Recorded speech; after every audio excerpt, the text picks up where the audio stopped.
अस्सलाम वालेकुम। मैं हूँ राजा शुजात और आप देख रहे हैं राजा शुजात यूट्यूब चैनल और फेसबुक पेज। आज की वीडियो में बात करेंगे आर्मी चीफ साहब की एक गुफ्तगू आपने देखी है, कुछ 7 मिनट का क्लिप है और उसमें जो उन्होंने ख़िताब किया, उस ख़िताब को थोड़ा-सा स्टडी करेंगे। और एक बुक है द प्रिंस, ये निकोलो मैकियावेली की बुक है। 1500 सदी यानी जब 15वीं सदी में ये एक पॉलिटिकल फ़िलासफ़र थे।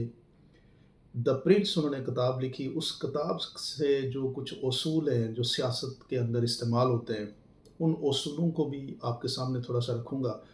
और फिर आप ये जो किताब लिखने वाले फ़िलासफ़र हैं, ये कोई इतने अच्छे इनको नहीं माना जाता था, बल्कि ये उस वक़्त इनकी किताब को शैतान की किताब कहा गया। क्योंकि उस वक़्त की जो चर्च की या फिर जो उस वक़्त इटली के अंदर, फ्लोरेंस के अंदर जो मज़हब के मानने वाले थे, उन्होंने मैकियावेली के ऊपर बड़ी तोहमतें लगाईं।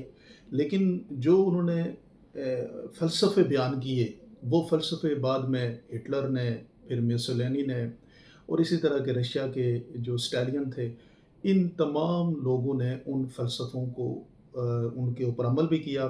और आज हम देखेंगे कि क्या वो फ़लसफ़े जो हैं, वो क्या पाकिस्तान के अंदर भी अमल पैरा हैं या नहीं। हमारे हुक्मरान क्या मैकियावेली की किताब द प्रिंस से जो है वो इन्फ्लुएंस हैं या मुतासर हैं या नहीं, ये आपने तज्ज़िया करना है।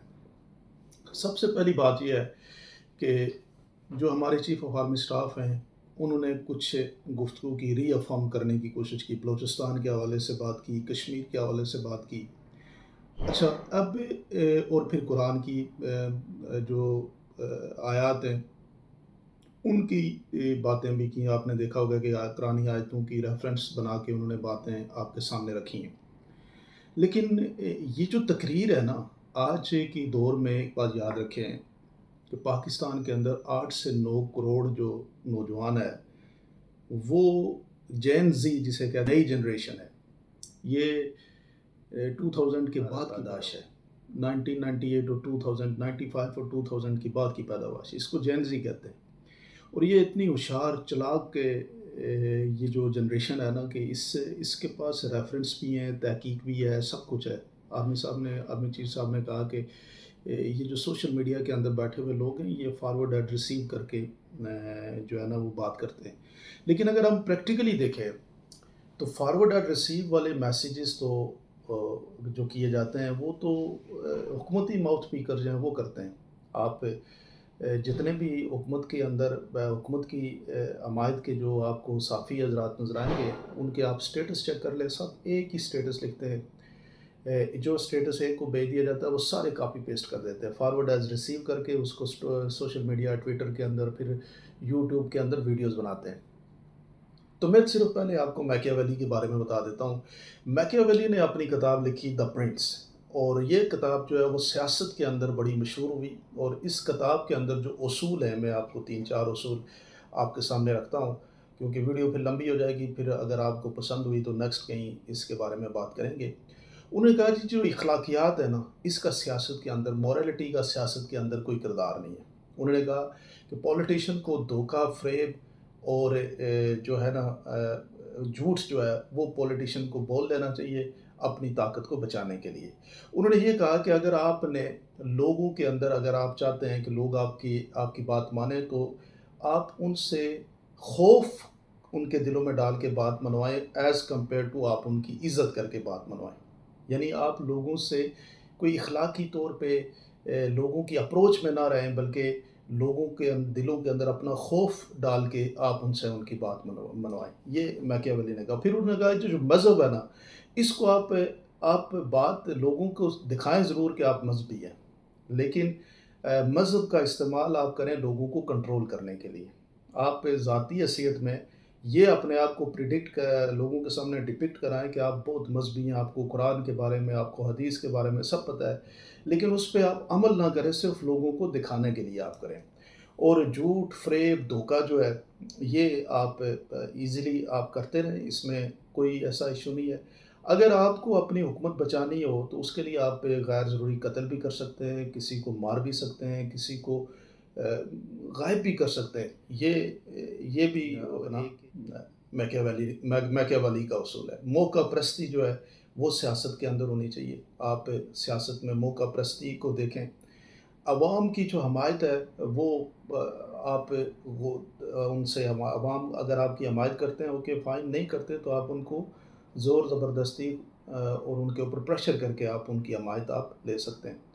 उसके बाद उन्होंने कहा जी आप अपना जो मैकियावेली का उसूल ये है कि आप जब किसी के ऊपर अपने मुखालिफ के ऊपर अटैक करें तो उसको ऑल आउट करें, और आपकी एटीट्यूड शेर की तरह होना चाहिए जब आप हमला करें, और लोमड़ी की तरह आप चालाक भी हों।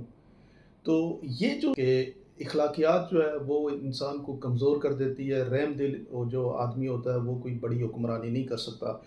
हुक्मरान के इर्द-गिर्द जो खुशामदी लोग हैं वो ज़्यादा इकट्ठे हो जाते हैं। कोशिश ये करनी चाहिए कि खुशामदियों से कम करके कोई 2-4 लोगों से सिर्फ़ मशवरा किया जाए। और उसने ये भी कहा कि जो पर्सनल सेक्रेटरी जो हैं वो उनके एम्बिशंस जो है वो आपके साथ आपकी एम्बिशंस के साथ अलाइन करने चाहिए। अगर नहीं अलाइन करते तो आप उन पर्सनल सेक्रेटरीज़ को अपने आप से दूर कर लें। ये जो बुक है द प्रिंस, इसको आप ज़रूर पढ़ें, और इसमें आप एक तो ये पढ़ने के बाद आप अच्छे पॉलिटिशियन एज़ कम्पेयर टू जिस तरह पाकिस्तान में सियासत हो रही है, मुनाफ़िक़त की, झूठ की, फ़रेब की, दगे की, तो इसमें आपको कुछ जो है ना पॉइंट्स मिल जाएँगे। ये इस किताब की 15वीं सदी में ये किताब लिखी गई द प्रिंस, और ये किताब बड़ी मशहूर हुई पॉलिटिक्स के अंदर। आज अगर आप पाकिस्तान में देखें तो पाकिस्तान में ताकत किसके पास है? पाकिस्तान में एस्टेब्लिशमेंट के पास ताकत है, और वो क्या कर रहे हैं अपनी ताकत के उसूल के लिए? उन्होंने अब आप देखें ना मोरालिटी का वो उन्होंने आपको लेक्चर दिया कि आप तहकीक करें, ये करें, सूरह अहज़ाब का आपने आपके सामने उन्होंने पूरी डिटेल आपके सामने पेश की। और फिर काफ़ी जो उन्होंने जारहाना गुफ्तगू की कश्मीर के इशू में। आप ये बताएं आमिर मीर साहब की उस बात का आप क्या करेंगे कि जनरल बाजवा ने कश्मीर के हवाले से क्या स्टांस लिया? जनरल बाजवा का स्टांस आपकी इस्टेब्लिशमेंट का स्टांस है। फिर आप ये देखें कि पाकिस्तान के अंदर पिछले 2-2.5 साल में जो फस्तायत कायम है, लोगों के घरों में जाके उनकी इज़्ज़तों को उनकी बेटियों के सामने, उनकी बीवियों के सामने, फिर लोगों को नंगा करना, ये कौन-सी इखलाकियात है आपके सामने है। फिर आप देख लें कि ताकत का बेदरेग इस्तेमाल करके इलेक्शन होता है, फॉर्म 45 में एक जमात जीती है, फॉर्म 47 में उस जमात को हरा दिया जाता है। ये कौन-सी इखलाकियात हैं? ये कौन से कुरान की जो है वो आयत के मुताबिक है कि आप ये सब कुछ करें? फिर आप देखें ना वो अपने आप को प्रेज़ेंट इस तरह कर रहे हैं कि उनको यानी हाफ़िज़ कुरान होने की जो उनके पास एक अल्लाह पाक ने उनको एक सलाहियत दी है, जो उन्होंने कुरान हिफ़्ज़ किया है, वो आयत को पढ़ते ज़रूर हैं, लेकिन उनको फिर ब्रॉडर प्रोस्पेक्ट पे उनको देखते नहीं हैं कि एक्चुअली काम क्या हो रहा है। लोगों के साथ 10 से 12 हज़ार लोगों को किस वजह से गिरफ़्तार किया हुआ है? इमरान खान साहब को किस वजह से गिरफ़्तार किया है? कौन सा कॉलर से पकड़ के आप एक आदमी को लेके जा रहे हैं, फिर आप कुरान की हदीसें और आयत भी आप लोगों को बताते हैं।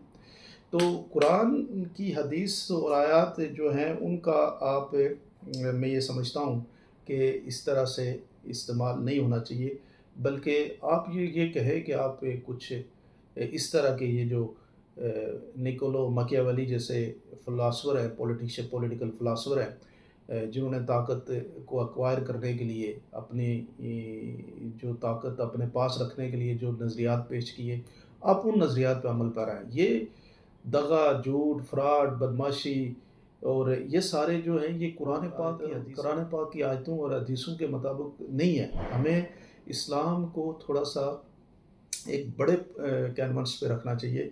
और आपने देखा होगा कि उन्होंने रियासत तैयबा की बात की। अब आजकल तो लोगों को पता है कि रियासत मदीना कहा जाता है। वो रियासत मदीना इसलिए नहीं कह सके क्योंकि इमरान खान साहब रियासत मदीना कहते हैं। यानी जनरल साहब के माइंड में वो चीफ़ ऑफ आर्मी स्टाफ हैं, उनको इमरान खान साहब से जो इख्तिलाफ़ है वो नहीं होना चाहिए, क्योंकि वो पूरे मुल्क के चीफ़ हैं, पूरे मुल्क के आर्मी के जो है ना वो हेड है, और पाकिस्तान की आर्मी है, वो किसी एक सियासी जमात की आर्मी नहीं है।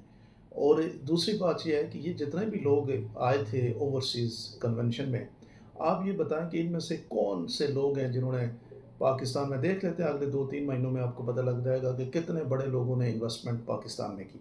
और ये ब्रेन गेन अगर इसको ये कहते हैं तो फिर आप सोच लें कि ये अगर ब्रेन गेन है तो फिर برین ڈرین کیا ہوگا؟ یا برین ڈرین یہ سب کہتے ہیں کہ لوگ کہہ رہے ہیں پاکستان سے، ملک سے لوگ باہر جا رہے ہیں۔ یہ تو پاکستان کی عوام بتا سکتی ہے نا کہ ان کو پاکستان میں ابھی کتنی ہی وہ نظر آ رہی ہے مستقبل۔ تو میں یہ سمجھتا ہوں کہ چیف آف آرمی اسٹاف نے ایک پولیٹیکل سپیچ کرنے کی کوشش کی، انہوں نے جذبات کو ابھارنے کی کوشش کی، لیکن یہ آج کی نسل جو ہے ان جذباتی باتوں کے اوپر، اس طرح کی گفتگو کے اوپر مجھے نہیں لگتا کہ عمل پیرا ہوتی ہے۔ اور دوسرا یہ بڑے ہی تحقیقی، آپ تحقیق کم کرتے ہیں، یہ جو آج کی ہماری جنریشن ہے، اس کی تحقیق کرنے کا طریقہ کار بھی بڑا ہی اسپیشل ہے، اور یہ ہر چیز کو بال کی کھال میں جاتے ہیں، اس کو ڈیٹیل میں اسٹڈی کرتے ہیں اور پھر اس کے بعد اپنی رائے قائم کرتے ہیں۔ تو میں یہ سمجھتا ہوں کہ اس وقت بھی موقع ہے آرمی چیف صاحب کو عمران خان صاحب سے مقابلہ نہیں کرنا چاہیے، بلکہ آپ پاکستان کے آرمی چیف کی حیثیت سے آپ پولیٹیکل پارٹیز کے اندر ایک کنسنسس بلڈ کریں۔ اس وقت آپ کے پاس طاقت ہے، اور طاقت آپ نے اپنے پاس رکھی ہوئی ہے۔ پاکستان کے کانسٹیٹیوشن کو مضبوط کرنے کی بات کریں، پاکستان کے آئین کو مضبوط کرنے کی بات کریں، پاکستان میں ایک ایسا کنسنسس ڈیولپ کریں جس کے تھرو ایک فری اینڈ فیئر الیکشن کی راہ ہموار ہو، تاکہ پاکستان کے اندر ایک سیٹلمنٹ ہو، پاکستان کے اندر لوگوں کے اندر یہ امید جاگے کہ یہ ملک بھی آگے بڑھ سکتا ہے۔ آپ لوگ کیا سمجھتے ہیں ضرور کمنٹ سیکشن میں بتائیے۔